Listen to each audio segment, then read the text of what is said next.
on Look at This, our Desmond Shaw is highlighting buildings that embody old Hollywood glamour. Tonight, he has the story of one of the oldest high-rises in West Hollywood.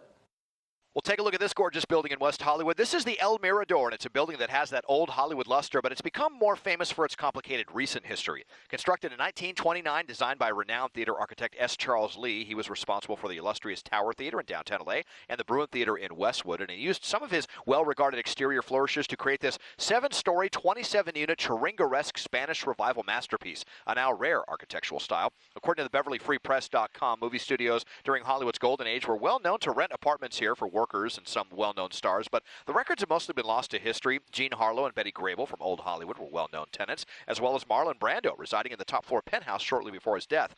It was declared a West Hollywood cultural resource in 1992, giving it some protected status, but the last 15 years have been complicated and controversial, to say the least. Around 2009, local landlord Jerome Nash acquired the building, and it was in need of a lot of work. The building also fell under WeHo's rent control laws. Nash and the city started almost immediately butting heads about how the remodel could proceed for an historic building. The Beverly Press says that the windows were an especially big disagreement. Former WeHo City Councilman John Duran is quoted as saying that Nash became so angry at the process and the delays that he used the Ellis Act to evict all of its tenants. Curbed LA says that at one point he even planned to demolish the building altogether before an agreement was finally reached between Nash and the city in 2012.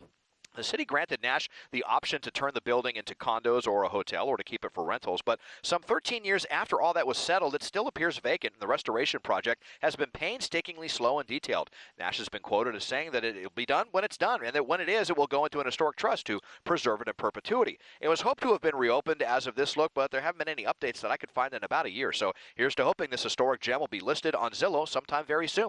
Taking a look at one of West Hollywood's oldest buildings from SkyCal, I'm Desmond Shaw.